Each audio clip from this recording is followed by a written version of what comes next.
काल रात्रीचा हा प्रकार आहे।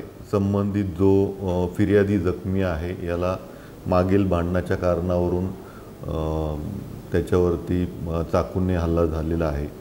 तर त्या अनुषंगाने आपण शिवाजीनगर पोलीस स्टेशन मध्ये गंभीर दुखापतीचा गुन्हा दाखल केलेला आहे। यामध्ये एकूण 7 आरोपी निष्पन्न होत आहे। शिवाय यामध्ये कुणाची काही फूस असेल किंवा याचं पाठबळ असेल त्या अनुषंगाने आपला तपास सुरू आहे।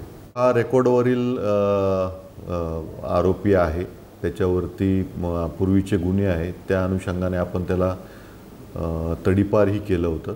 तर तडीपारी त्याची संपल्यानंतर हा प्रकार घडलेला आहे।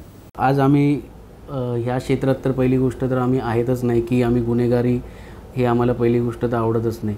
आता गणेश शेख यांनी आमच्यावरती का आरोप केले ते त्यांनाच माहिती। आमच्या कार्यालयात जेव्हा हल्ला झालेला होता त्यावेळेस आम्हाला असं समजणं आलं की गणेश शेखसुद्धा त्या ह्याच्यात कुठेतरी सहभाग आहेत, तर आम्ही त्यांचं नाव दिलेलं होतं।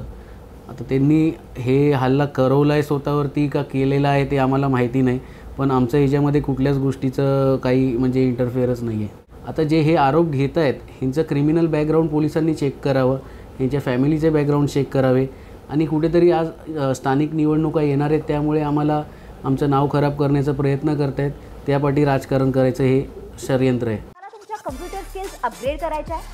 दिशा कॉम्प्युटर इन्स्टिट्यूट घेऊन आले आहेत महा डिस्काउंट ऑफर। आता कोणताही कोर्स करा फक्त 1800 रुपयांमध्ये।